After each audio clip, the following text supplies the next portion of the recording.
I am happy to assure the country that we are not taking our officers to Haiti as guinea pigs. Thank you, Chair. Chair, in August 2022, last year, the transitional government of Haiti made a request to the UN General Assembly for a multinational peace support operation to be deployed under the auspices of the United Nations to their country. This request, once it was made, was referred to the Security Council because the nature of the support, peace support operation that was being requested by Haiti is the type that require the authority and the legal backing of the United Nations Security Council. Subsequently, this matter arose again during the General Assembly annual meeting this year, and it is at that point that the Security Council met 2 weeks ago and deliberated on a resolution. And that resolution efficiently gave the legal backing under international law for a multinational peace support mission to Haiti. And that resolution requested Kenya to be the lead nation, but not the only nation to provide troops. In other words, the Haiti mission is an international peace support mission, a UN mission, but Kenya has been given the leadership role in that mission. The legal basis for that deployment under our Constitution is as follows. Article 240, paragraph 8A provides, of the Constitution of Kenya, provides that the National Security Council may, with the approval of Parliament, deploy national forces outside Kenya for regional or international peace support operations and for other support operations within the approval, subject to the approval of Parliament. Our understanding, therefore, is that the request of the United Nations contained in the resolution of the Security Council for Kenya's participation in the Haiti multinational peace support mission, that request as first, before it takes effect, to generate a decision of the National Security Council and a transmittal of that decision to the two houses of Parliament, because the word Parliament as used in Article 240 is different from other parts of the Constitution where sometimes the word National Assembly is used.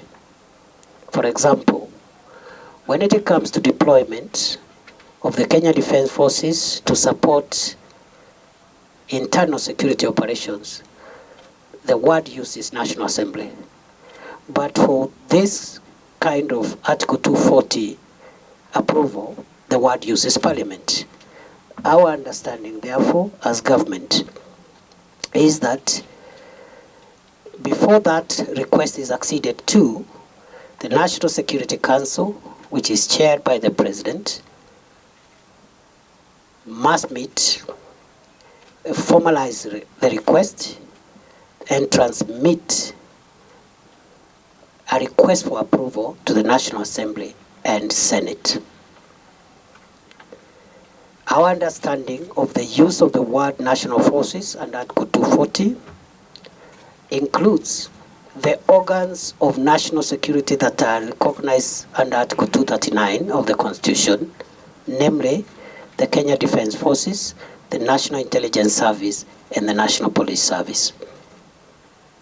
Therefore, from where we sit, Resolution 2699 of the United Nations Security Council of 2023 provides the international legal backing for the deployment.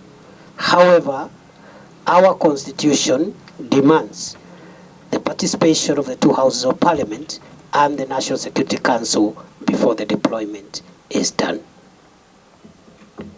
I have been asked, that is on number one. Number two, we've been asked to comment on the consultations held so far on the deployment. I would like to inform the committee as follows. That it is the intention of the government of Kenya to accede to that request by the United Nations Security Council to deploy or to take part in the multinational peace support operation. It is, in the view of government, a great honor for Kenya to be asked to take part, and not just to take part, but to take a leadership role in that peace support mission. I also want to say that at the moment, we have already dispatched an assessment team to Haiti, composing of representatives of the National Police Service, the Inspector General of Police is here, but also the Foreign Affairs Ministry and other stakeholders that are critical to give us an assessment before the necessary procedures are initiated as a basis of due diligence on the viability of this mission. Already our team has visited Haiti. It has come back. Number two, we are engaged with the diplomatic community through the United Nations, and another mission will be dispatched to the United Nations early next week, which will be led by the Minister for Foreign Affairs for purposes of just making sure that the legal and diplomatic arrangements are in place. I also want to inform the committee and the country that this being an international United Nations mission, this mission shall not cause the expenditure of any funds by the Kenyan government because it is a UN-funded mission. The other issue that I wanted to say is that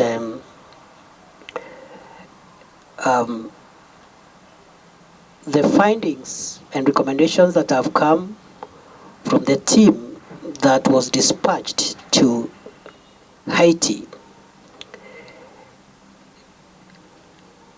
are reflecting the viability and the success of the mission.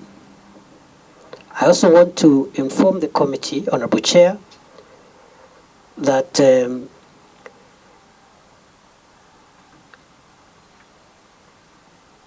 the country, the diplomatic front has already made the commitment,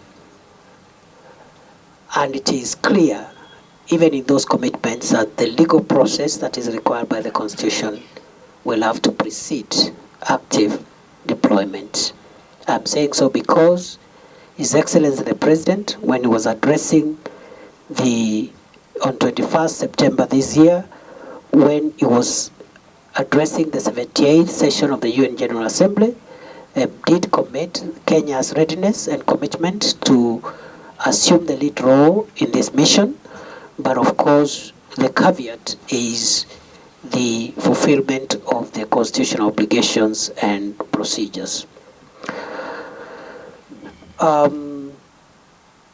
Therefore, at this point, Honorable Chair, it is important also to inform the country through the committee that Kenya had committed to deploy 1,000 officers out of an initial requirement of 2,500 officers, and the mandate of the mission is 1 year, upon which after that there could be an exit or whatever other arrangement, but it's strictly 1 year. The technical and operational issues are being addressed continuously, and there will be other pre-mission visits to Haiti, as I have said, by different players before our officers set foot there. In any case, as I have said, Chair, nothing in terms of deployment will happen until the legal requirements have been met. So Kenya is just taking the lead, but there are other troop contributing countries, and countries are already organizing themselves in terms of how many members or personnel they'll be sending. Finally, on that issue, Chair, this is not the first time that Kenya has participated in multinational peace support operations involving our national police. The international peace support missions, including United Nations-backed missions, normally are multidimensional, and in the last 30 years, it was discovered that beyond the use of the military for these missions, there was need for a police component. And therefore, I am happy to assure the country that we are not taking our officers to Haiti as guinea pigs, because our police officers have been engaged in the past very successfully in the United Nations Transitional Assistance Group to Namibia in 1989-1990, where our police officers were part of the international support system for the transition of Namibia from colonialism to independence, which was a bit difficult transition. Likewise, our police officers participated with distinction and great success in the UN Protection Force in the former Yugoslavia, when Yugoslavia disintegrated into Croatia, Bosnia-Herzegovina, and Serbia and Montenegro in, again, 1990-91, after the, I think, 93, when the Baltic Wars erupted in that part of the world. Kenya again and our police officers participated. Number 3, Kenya police officers participated in the UN mission in Bosnia and Herzegovina. Kenya police officers participated also, Mr. Chairman, in the United Nations Transitional Administration in East Timor, which is quite far for those who are calculating the distance, and successfully so. Kenya also and our police officers were part of the United Nations. A point of order, Chair. Chair, could the CS give us the years when Kenya did go to Bosnia and East Timor, just the way you also gave us Namibia and Yugoslavia? It's a good detail for us. In terms of which particular one, Chair? Bosnia and Bosnia and Herzegovina was around 93-94. You know, the Baltic Wars followed from 1992. 91 first, Yugoslavia split into 4. And around 1992, there was a further split. I think the deployment was 1992, 1993. Namibia, 89, 90. The East Timor, I think 2000, 2001. And at the same time, Cambodia, 2001 or thereabout. Then Kenya has also participated in the UN police support group in Croatia in 1994, UN mission in Kosovo 1995 to 1997 thereabout. Kenya also, and our police officers in particular, were part of the African Union mission in Darfur in 2002-2003. Kenya is currently part of the United Nations Peace Support Operation deployment in South Sudan, the UNMISS. Kenya and our police officers have been part of AMISOM in Somalia, as well as MONUSCO in DRC. And so we can go on and on. Kenya has been at the forefront of supporting international peace operations, not in terms of military alone, but also our police components.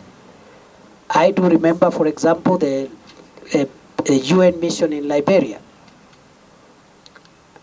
The UN mission in Liberia, I think even our current DIG for Administration Police was part of that mission under the umbrella of the UN. So my assurance, therefore, is that Kenya is known for participating very successfully in international peace missions. And that is why when these discussions were being held, our emphasis as a country were only two preconditions.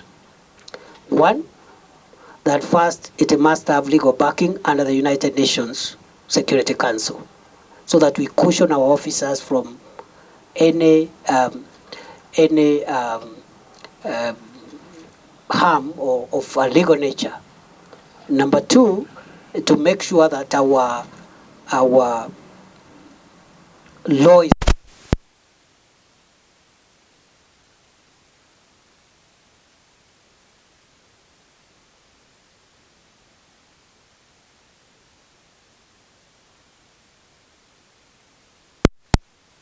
from Croatia was 98, East Timor 1992 to 2002, as I had said, Bosnia Herzegovina 95-96, Yugoslavia 92-95, Cambodia 92-93, Namibia 1989-90, Kosovo from 1999 to 2008, and Sierra Leone 98 to 99, Sierra Leone again 2005 to 2019, I think 1999 to 2005. There were two missions. The third issue I've been asked to address, Chair, is the policy on deployment, transfer and promotion of police officers serving in security operation areas.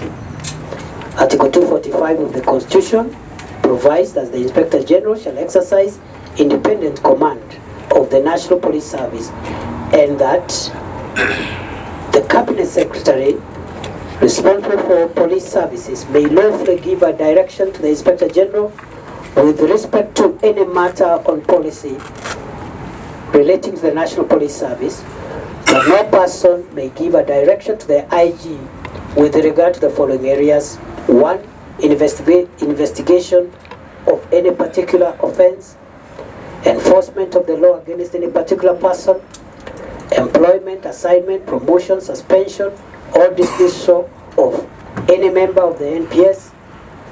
And our interpretation of this position of Article 245 is that the Inspector General of Police exercises independent command of the service, but may receive directives from the Cabinet Secretary on policy matters.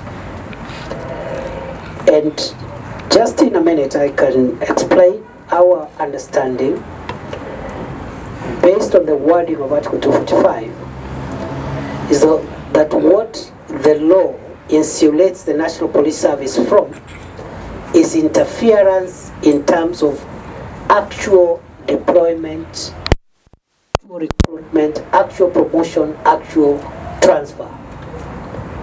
And therefore, general policy statements, even on the same issues, are permissible in our interpretation, whereby policy statements that are not targeting a particular officer for transfer, promotion, recruitment at the policy level. And therefore, under Article 46, there are powers on recruitment of recruitment, promotion, transfer by the National Police Service Commission, and at the moment, issues to do with the promotions of officers up to inspectorate level have been delegated by the National Police Service Commission to be done by the Inspector General of Police.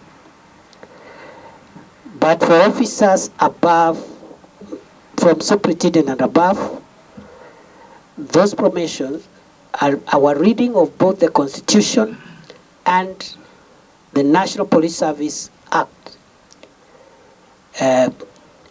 leads us to the interpretation that for officers from superintendent of police to senior assistant inspector general, because above that the process of recruitment for IG and DIG is different. For those senior officers, therefore, other than the IG and the DIG, the commission does the promotion, but with the recommendations of the Inspector General. And for the junior officers, it's the IG using delegated instruments, which are contained in the instrument of delegation by the Commission of 2015.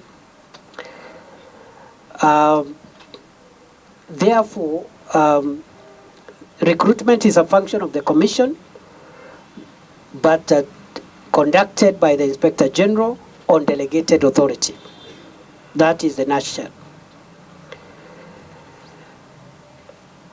The other issue I was asked to shed some light on is on the recent promotion of police officers. And I assume, Chair, this was in connection with the matter which was between the Inspector General and the Police Service Commission. My honorable member, as the Black Beauty, has requested that he ask instead of me because he has an issue in Parliament. Only let us know who the Black Beauty is, because when we were introducing ourselves, there was nobody introduced as Black Beauty. There's no doubt about that. Let's, Chair, you don't have to answer to that. Chair, I want to thank my colleagues who have given me time to speak for myself and on their behalf. And Chair, I want to say that sometimes it is good to disappear and to reappear, because sometimes disappearing is better than dying.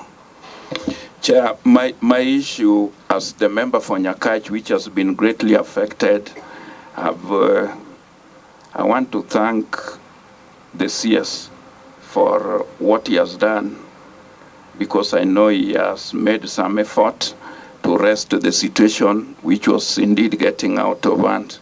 But I want to say that much still needs to be done, because I have a long list which, when convenient, I'll want to share with the CS about what has been happening in Nyakach. I have a long list because I've been keeping data of each and every event from 2013, and the list is very long, of the victims, what has happened since 2013. Chair, you know, in 2013, I've also got another list of, to date, if I include the people who died in the last 2 weeks, I have a list of 28 people who have lost their lives.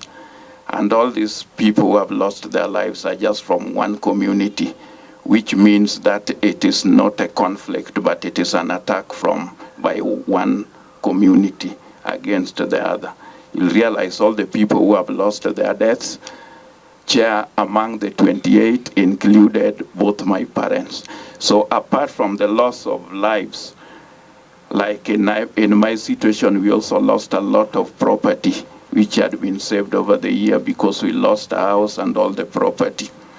So I would want to say that this is not a conflict. It is an attack by one community. And I want to thank the CS because in the last incident, he acted very fast to rest the situation. But even as late as on 4th, when we had the last attack, I realized that several people and all those houses were touched after the security apparatus had been brought to the ground. And Chair, what was most painful about it is that since I became the MP in 2013, we have the anti-stock theft unit at Kapsorok, where I had personally been paying from my pocket for their upkeep for the last 10 years, until when I got support from the ministry last year to put a place for them, houses for them, at a cost of around 15 million, which included contribution from the CDF committee. Chair, on the last attack, where people were being killed, that was on 4th. Chair, there's a police station which I've put there using CDF funds, and policemen have been deployed. And these houses were being burnt barely 50 or 100 meters from the police station where police have been posted. So I trust that will bring it to an end, but there's a lot of fear because schools were affected. 7 schools which were closed were on one side of the border, which is on Nyakach. So it's not a conflict. There's no house which has been burnt on that other side. Chair, I also want to report to the CS that when we had the last incident, I was constrained with my counterpart, the honorable member for Sigowet.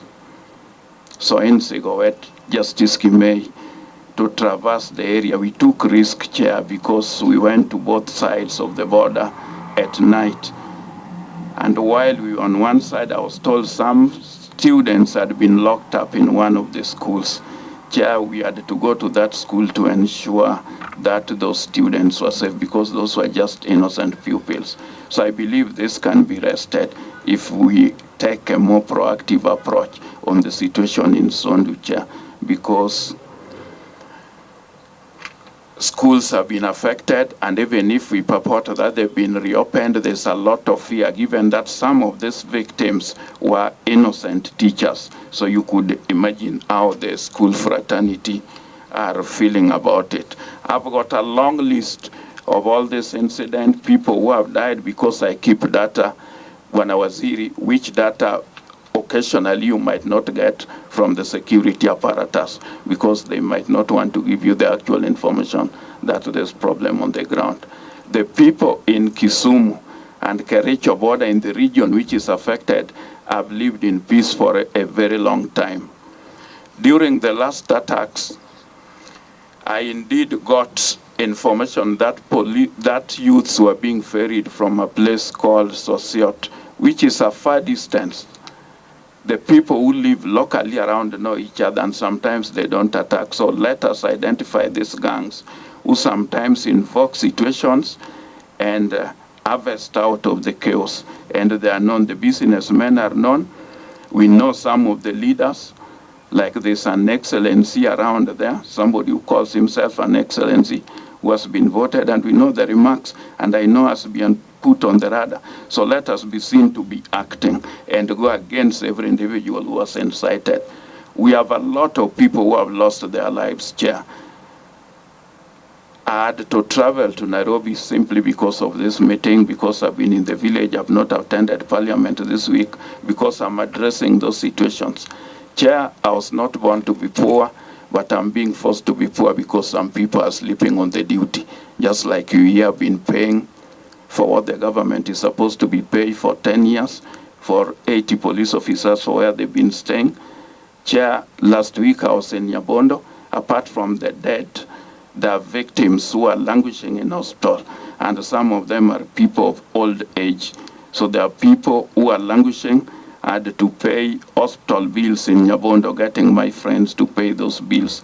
I have to look for money to go and help these people bury their dead. People who are earning a living, some who are teachers, So I think we must look at it and address it firmly. Otherwise, it will go out of hand. And Chair, my concern about taking even our soldiers to Haiti was why take them when we have problems here, which you've not addressed. I would really be grateful to have even the IG visit to that area, because I've not had the IG make comment on that. I know Waziri has made efforts because police have a chain of command. If you have those who cannot act, then let us deal with them. Let us remove them from the area. Thank you. The procedure for deployment. You know, there is the international request and the local request. Under international law, a request can come directly from the requesting country to another friendly country for assistance of a military or peace enforcement or peace support nature. Alternatively, under international law, a request can come through the United Nations Security Council or through the regional arrangements which are in place in different regions of the world.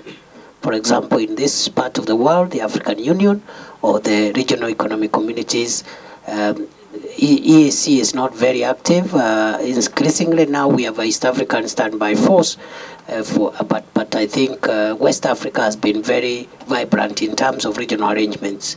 So when the request comes from either the United Nations or the regional arrangements, United Nations under Chapter 7 of the Charter or Chapter 6, regional arrangements under Chapter 8 of the Charter.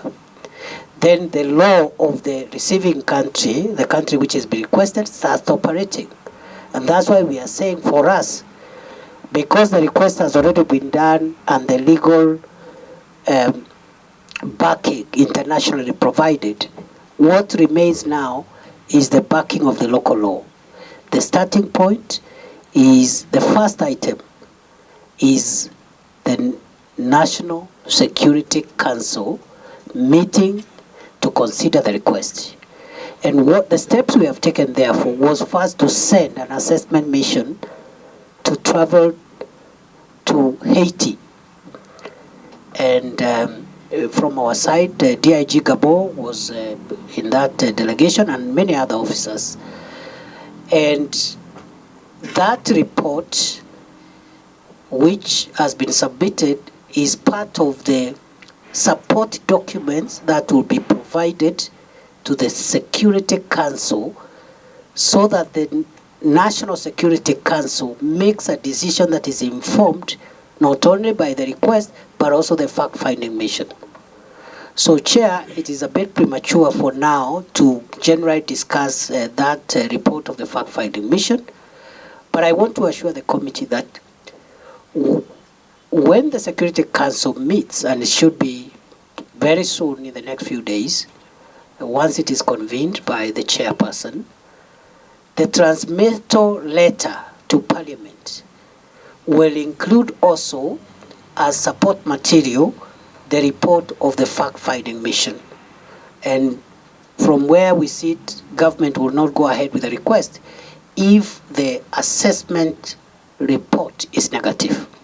It will be irresponsible, it will be unlawful, and therefore the assessment report generally has come in, it has said what we must do, but the viability of the mission has been affirmed. On the issue of and that includes the terrain issues, the gang issues that have been raised, etc., etc. Not the entire country is under gang control, and there are ways where that can be mitigated. The other point that may help the committee in its determination of the matters before it is that it is not a Kenyan mission only. So there are many contributing countries, some of them from the Caribbean side, which is nearer Haiti, others from the African side, and other parts of the world. And each country is will be handling unique capabilities, and therefore the issue of terrain, language, etc. it's a multinational force. So we have some of the countries, for example, that have already pledged include Burundi, which is a French-speaking country, and also a country that speaks French and also understands Swahili, which some of our, in fact, all our officers understand. So there is a lot of dynamics around to make sure that the force has all the requirements before deployment. In terms of training, of course, there will be pre-mission, pre-deployment training, which should take care of basic language, basic cultural issues, and the issues of terrain which have been asked. Then the question of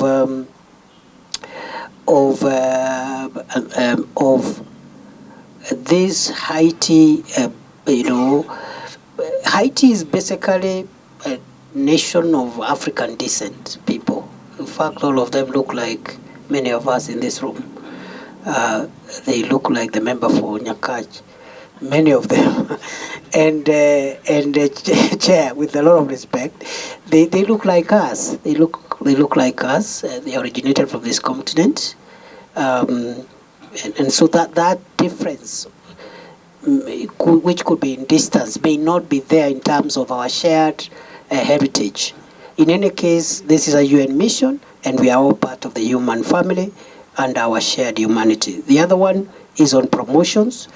The boundaries issue, which was raised by the Honorable Dido Raso, Vice Chair, on boundaries. Boundaries are very emotive matters, and both international and even subnational boundaries all over the world, not just in Kenya. So some of these issues have to be resolved in a manner that we carry along communities, because it's one thing to say the boundary is here, but it's another to be able to carry a sustainable coexistence among communities. And that's why we are very careful to say that these discussions can go on so long as there is no an order. The problem comes when people want to use violence to process the dispute. And therefore, this is work in progress, and I would invite the committee to apply its mind on Article 188 of the Constitution on this issue of boundaries of one county and another. That provision, led carefully,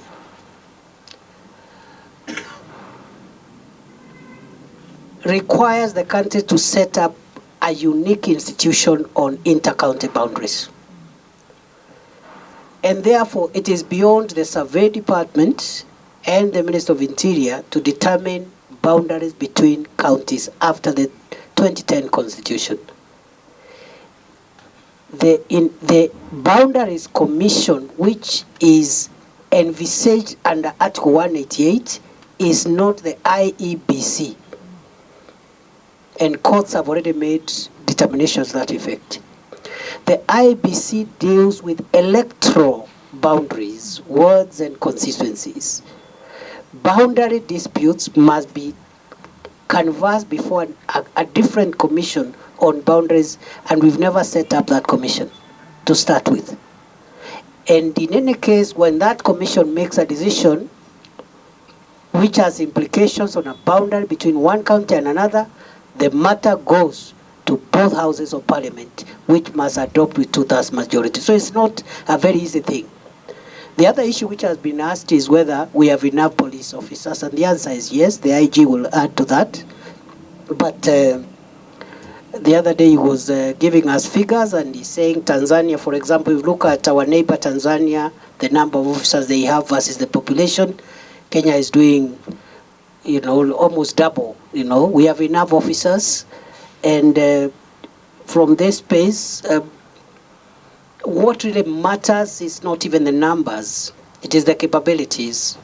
And that's why increasingly from 2014, Kenya has invested heavily in special training for special units to deal with complicated crimes like terror and banditry.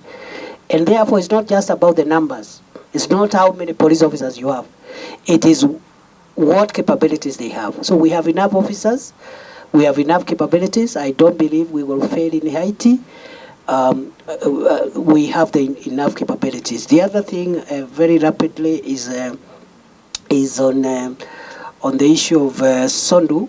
I have listened to the Honorable Aduma with a lot of support for the sentiments, because what that region has gone through, that Sondu area, it should not happen. And I want to give my commitment and the commitment for all of us, that we will make sure that we bring that to an end completely.